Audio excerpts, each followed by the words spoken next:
Hari ini kita akan belajar satu topik yaitu tentang Maria Magdalena.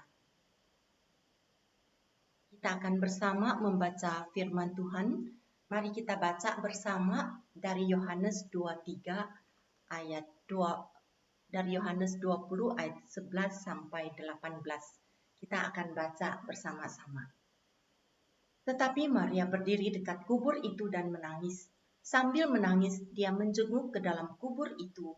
Dan tampaklah olehnya 2 orang malaikat berpakaian putih, yang seorang duduk di sebelah kepala dan yang lain di sebelah kaki, di tempat mayat Yesus terbaring. Kata malaikat-malaikat itu kepadanya, "Ibu, mengapa engkau menangis?" Jawab Maria kepada mereka, "Tuhanku telah diambil orang dan aku tidak tahu di mana dia diletakkan." Sesudah berkata demikian, ia menoleh ke belakang dan melihat Yesus berdiri di situ, tetapi ia tidak tahu bahwa itu adalah Yesus. Kata Yesus kepadanya, "Ibu, mengapa engkau menangis? Siapakah yang engkau cari?"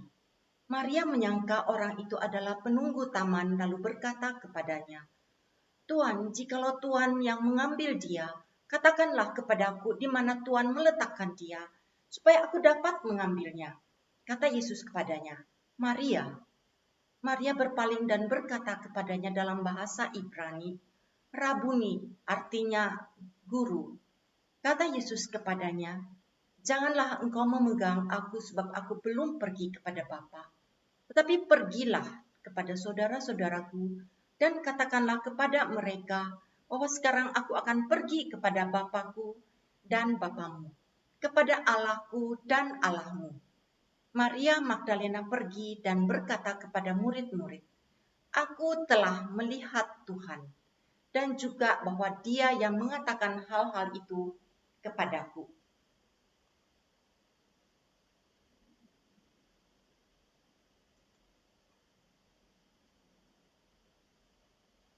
Maria adalah nama favorit, seperti hanya nama Samuel. Kalau nama Samuel dibedakan oleh marga, ada yang Samuel Joko, Samuel Katianda, Samuel Nathanael, maka nama Maria yang tercatat di dalam Alkitab itu berbeda. Dalam Alkitab tercatat Maria saudara Marta dan Lazarus dari Betani, menunjukkan kota. Maria dari istri Kleopas, ibu Yakobus dan Yusuf. Maria ibu dari Yohanes, Markus dalam Kisah Rasul 12. Maria dari Roma dalam Roma 16 ayat 6. Maria ibu Yesus, Maria Salome, ibu Yohanes dan Yakobus, dan kemudian Maria Magdalena. Kita akan belajar tentang Maria Magdalena, tapi Magdalene itu bukan marga dari Maria. Nama Maria ini disebut di dalam 4 Injil. Dari 4 Injil semuanya menceritakan tentang Maria. Dan dia dipanggil sebagai Maria dari Magdala karena dia itu berasal dari Magdala, yaitu suatu kota nelayan di sebelah barat laut dari pesisir pantai laut Galilea. Ada sebuah lagu yang berjudul, ketika masa Jumat Agung ini kita biasa menyanyikan, "Hadirkah kau waktu Tuhan Yesus disalib?" Maria hadir. Maria hadir pada waktu penyaliban. Maria hadir pada waktu penguburan. Maria hadir pada waktu kebangkitan Tuhan Yesus. Nah, ketika Tuhan Yesus disalibkan, Alkitab mencatat ada sekelompok wanita yang mengikuti Tuhan Yesus dari Galilea sampai Yerusalem dan memperhatikan dari jauh seluruh peristiwa Tuhan Yesus disalibkan sampai dia mati. Kebanyakan murid-murid yang Tuhan Yesus kasih dan bersama-sama dengan dia selama hidupnya itu tidak hadir pada waktu dia diadili, tidak hadir pada waktu dia disalibkan. Perempuan-perempuan itu yang dikatakan sekelompok perempuan itu, mereka menunggu sampai ketika Tuhan Yesus mati, sampai Yusuf orang Arimatea datang meminta jasa Tuhan Yesus untuk diturunkan. dan dikuburkan di kubur miliknya. Maria ini dia memperhatikan dengan seksama. Itu sebabnya dia tahu di mana tempat Tuhan Yesus dikuburkan. Sehingga pada hari ketiga, pagi-pagi sekali dia tahu tempat di mana kuburnya Tuhan Yesus. Ketika hari masih gelap, Maria Magdalena pergi ke sana. Karena pada hari pertama, ketika menjelang Sabat, tubuh Tuhan Yesus itu diturunkan cepat-cepat sebelum hari Sabat tiba. Dan pagi itu dia akan menyediakan rempah-rempah untuk merempahi jasad Tuhan Yesus. Dan seperti yang tadi kita baca dan kita tahu bahwa ketika dia datang ke sana, batu penutup itu telah bergeser dari lubang kubur. Dan dia ketika melihat bahwa batu itu bergeser, dia dengan segera berlari menjumpai Simon Petrus dan Yohanes, serta berkata, Tuhan telah diambil dari kubur. Kedua murid itu berlari bersama dan Yohanes itu lebih cepat ya. Yohanes itu lebih cepat dari Petrus kalau berlari. Tetapi Yohanes sampai, dia hanya melongok ke dalam, tidak ada Tuhan Yesus. Petrus begitu sampai tidak ngerem berhenti, tetapi langsung masuk ke dalam dan melihat Tuhan Yesus tidak ada di dalam. Kemudian mereka pulang. Tetapi kita tahu bahwa Maria ini tidak pulang. Dia masih berdiri dekat kubur dan dia menangis di sana. Kita tahu bahwa keempat Injil mencatat nama Maria ini sebagai orang yang pertama yang bertemu dengan Tuhan Yesus yang telah bangkit ya. Orang pertama yang Tuhan Yesus nyatakan dirinya itu adalah kepada Maria itu. Dan kita tahu juga Maria itu terkenal dengan satu kalimat penutup, yaitu apa? Aku telah melihat Tuhan. Maria itu sebenarnya mengenal Tuhan itu pertama kali, jauh sebelum dia menjadi murid Tuhan Yesus. Sebelum menjadi murid Tuhan Yesus, Maria telah mengenal Tuhan Yesus. Bisa dikatakan Maria Magdalena ini memiliki masa lalu yang gelap. Dalam Lukas 8 ayat 2 mencatat bahwa Maria ini pernah dirasuk oleh 7 roh jahat dan dia itu dibebaskan oleh Tuhan Yesus. Dan Markus 16 ayat 9 mencatat bahwa Tuhan Yesus pernah mengusir 7 setan dari dalam Maria. Ada berbagai simptom seseorang itu ketika dirasuk oleh roh jahat di dalam perjanjian baru. Ketika kita membaca tentang orang Gerasa yang dirasuk oleh roh jahat, orang dia menjadi sangat kuat, tidak ada yang sanggup mengikat sekalipun dengan rantai. Dia berteriak memukuli diri dengan batu, dan roh jahat itu menyiksa orang tersebut. Simptom dalam Matius 9 bisa mengatakan bahwa dia tidak dapat berbicara, epilepsi, dan sebagainya. Dan di sini dikatakan Maria dikuasai oleh bukan hanya satu roh jahat, tetapi 7 roh jahat. Hal ini mengingatkan apa? Mengingatkan kita akan satu bagian di dalam Matius 12 ayat 40. Dalam satu bagian yaitu Matius 12 ayat 43. Di sana dikatakan apabila roh jahat keluar dari manusia, dia mengembara ke tempat yang tandus mencari perhentian, tetapi ia tidak mendapatnya. Lalu ia berkata, aku akan kembali ke rumah yang telah kutinggalkan itu. Maka pergilah ia dan mendapati rumah itu kosong, bersih, tersapu, dan rapi teratur. Lalu ia keluar dan mengajak 7 roh lain yang lebih jahat daripadanya, dan mereka masuk dan berdiam di situ.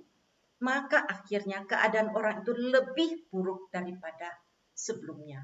Dari bagian ini kita tahu bahwa Maria ketika dia dikuasai oleh 7 roh jahat itu, kondisi dia itu buruk sekali. Depresi, halusinasi tubuh yang out of control, dan 7 roh jahat itu benar-benar melukai diri Maria. Bisa dikatakan masa lalu dia itu begitu gelap ya. Tapi kita tahu juga bahwa orang yang dirasuk oleh roh jahat tidak akan secara sukarela datang ke hadapan Kristus. Roh jahat juga tidak akan membiarkan orang yang dia rasuki itu untuk dekat pada Yesus. Kita tidak tahu dengan jelas bagaimana caranya Tuhan Yesus melepaskan dia dari roh jahat. Tetapi anugerah Tuhan, kebaikan Tuhan dinyatakan kepada Maria Magdalena ini. Dia dilepaskan dari roh jahat dan menjadi murid Kristus. Tuhan Yesus menyembuhkan, melepaskan banyak orang dari ikatan roh jahat. Tetapi Maria Magdalena adalah orang yang setelah mendapat anugerah Tuhan ini, yang setelah dilepaskan dari roh jahat, dia kembali dan mengikuti Yesus, melayani dia dengan setia di dalam setiap perjalanan pelayanan Tuhan Yesus. Dan di sini kita melihat John MacArthur mengatakan her life is not merely reformed, it was utterly transformed. Ya. Jadi hidupnya itu tidak hanya direformasi, diatur luar, secara luar, tetap hidupnya itu benar-benar berubah. Nah, kita melihat perubahan itu dari mana? Dari beberapa hal yang dicatat oleh Lukas 8 ayat 1 sampai 3 ya. Lukas 8 1 sampai 3 ini mencatat bagaimana Maria menunjukkan devosi kesetiaan pada Tuhan Yesus dengan tindakan seperti apa. Di sana dikatakan bahwa dia bersama dengan beberapa perempuan yang telah disembuhkan dari penyakit dan roh jahat. Mereka mengikuti Tuhan Yesus dan para murid berjalan keliling dari kota ke kota, dari desa ke desa, memberitakan Injil Kerajaan Allah. Jadi di sini ada orang mengikuti Tuhan itu, setelah dapat anugerah kesembuhan, dia ikut Tuhan. Tetapi mungkin dia ingin mendapatkan anugerah kesembuhan yang lain, ingin mendapatkan berkat yang lain, ingin mendapat kepulihan yang lain. Tetapi beberapa perempuan yang telah dilepaskan dari roh jahat ini, Alkitab mencatat bahwa mereka berjalan mengikuti Kristus dari kota ke kota untuk memberitakan Injil, dan mereka membantu dengan melayani rombongan dan memberi dukungan dengan kekayaannya. Di sana Matius 27:55 juga mencatat bahwa dia dan perempuan-perempuan lain mengikuti Yesus dari Galilea ke Yerusalem dan menyediakan kebutuhannya. Jadi bukan main. Mereka bukan mendapat anugerah, kemudian ingin mendapat lebih banyak berkat dengan ikut Tuhan. Kalau ikut Tuhan bisa mendapat berkat yang lebih, dapat ini, itu, bonusnya ini, itu, dari ikut Tuhan. Tetapi di sini dicatat bahwa dia dengan rombongan itu mereka mengikuti Yesus untuk melayani, mencukupkan kebutuhan dengan kekayaan mereka, dengan apa yang bisa mereka lakukan. Nah, itu satu hal yang perlu untuk dimiliki oleh setiap orang yang sudah mendapatkan anugerah, khususnya melewati kebangkitan Kristus. Kita mendapat anugerah, penebusan dosa dan sebagainya. Bagaimana kita bisa menunjukkan ada satu devosi kesetiaan kepada Tuhan dengan tindakan. Bagaimanapun buruknya masa lalu kita, Tuhan Yesus melepaskan, menyelamatkan kita dari horrible life of sin. Perbuatan baik agama tidak dapat menebus dosa kita, dan tidak ada orang berdosa yang punya kuasa untuk bisa mengubah hatinya sendiri. Kita tidak sanggup mengubah hati kita. Only God can. Only God can do that ya. Jadi Allah menyinari hati kita dengan kuasanya untuk mengusir kegelapan itu. Jadi saudaraku, ketika kita telah dilepaskan oleh Kristus dari kuasa dosa, sekarang apakah perubahan yang terjadi dalam hidup kita sebagai ungkapan syukur kita? Kemudian kita akan melihat hal yang kedua. Di sini dikatakan bahwa Maria ini dikenal sebagai apa? Dia itu terkenal kenapa? Karena Injil mencatat bahwa dia adalah orang pertama yang Tuhan Yesus nyatakan dirinya setelah bangkit dari kematian. Setelah bangkit, dia adalah orang pertama. Nah, ketika kita melihat di sini, pada masa itu ya, pada masa Tuhan Yesus, pada masa itu, kesaksian seorang wanita itu tidak valid secara hukum dan tidak bisa dipakai di dalam pengadilan. Tetapi Tuhan Yesus memilih untuk menampakkan diri pertama kali pada Maria Magdalena. Menampakkan diri apa? Mengingatkan dia, kamu menjadi saksi. Sekalipun itu tidak valid pada masa itu, tapi justru Tuhan memakai Maria yang di dalam banyak status dia itu bukan sesuatu yang bisa dibanggakan. Hal ini mengingatkan kita akan apa? Mengingatkan kita akan 1 Korintus 1 ayat 27 sampai 28. 29. Tetapi apa yang bodoh bagi dunia dipilih Allah untuk memalukan orang yang berhikmat. Apa yang lemah bagi dunia dipilih Allah untuk memalukan apa yang kuat. Apa yang tidak terpandang dan hina bagi dunia dipilih Allah Bahkan apa yang tidak berarti dipilih Allah untuk meniadakan apa yang berarti, supaya jangan ada seorang manusia pun yang memegahkan diri. Saudaraku, seringkali kita memandang rendah diri kita, memandang rendah anugerah Tuhan kepada kita. Biarlah kita selalu diingatkan dalam 1 Korintus 1, 27, 29 ini. Ketika Tuhan memilih kita untuk melaksanakan sesuatu tugas, bukan kita takut dengan kebodohan kita, takut dengan kelemahan kita, takut karena kita dianggap tidak terpandang, dianggap hina. Tetapi ingat bahwa ketika Tuhan memilih, seperti dia memilih Maria Magdalene, untuk menyatakan bahwa dia memilih yang dia mau, yang tidak berarti di mata manusia, tetapi Tuhan menghargai. Kemudian kita juga melihat bahwa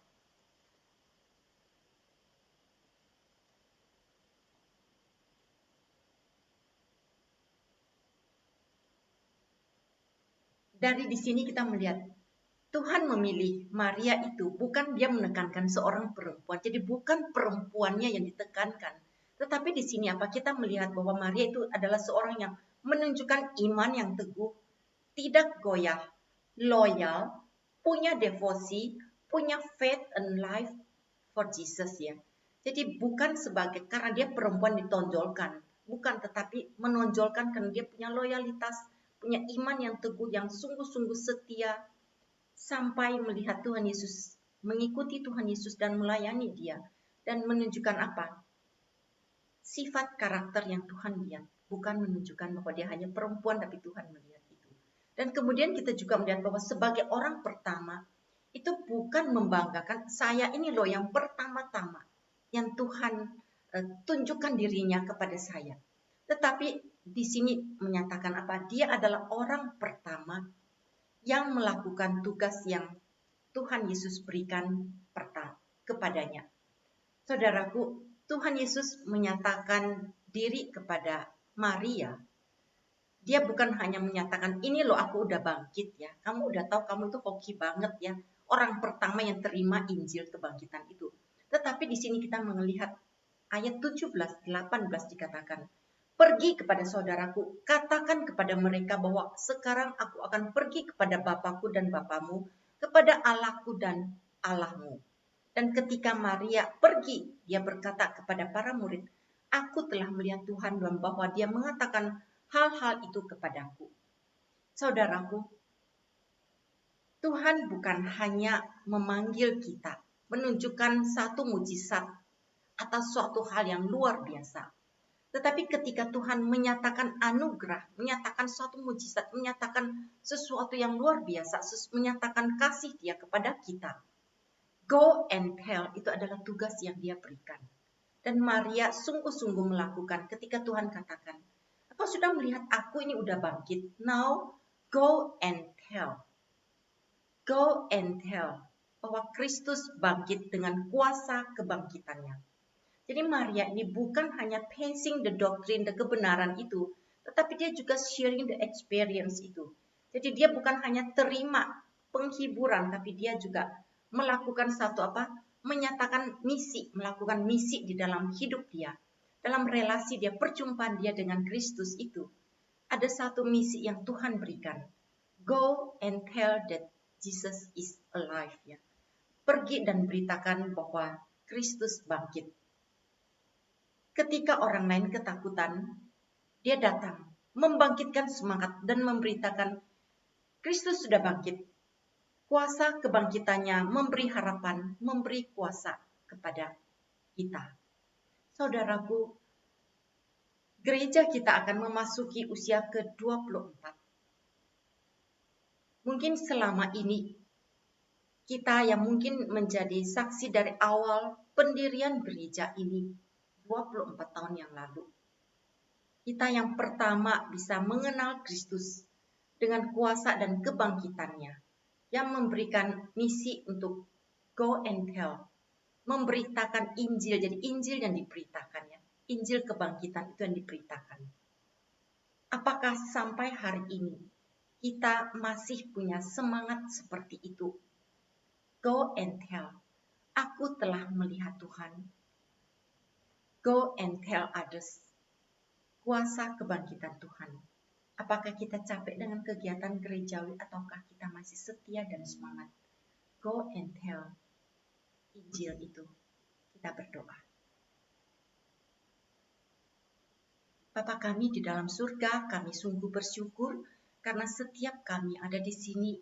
Kami yang melewati Jumat Agung dan Paskah, kami yang secara kebenaran kami amini bahwa Engkau adalah Tuhan Juru Selamat kami, yang telah menyatakan dirimu kepada setiap kami dalam perjumpaan pribadi. Kami bisa kenal Engkau, percaya kepadamu, ditebus olehmu. Bapa, kami tidak hanya menyatakan bahwa ini suatu anugerah, suatu privilege buat kami, untuk kami nikmati, untuk kami mendapat tiket masuk ke surga. Tapi ada satu tugas yang ketika kami mengatakan aku telah melihat Tuhan, Tuhan, ada satu tugas, pergi dan beritakan. Itu yang Engkau mau dari kami. Biarlah Engkau bakar kembali setiap kami, semangat kami, kesetiaan kami untuk go and tell. Terima kasih Bapak, di dalam nama Tuhan Yesus. Amin.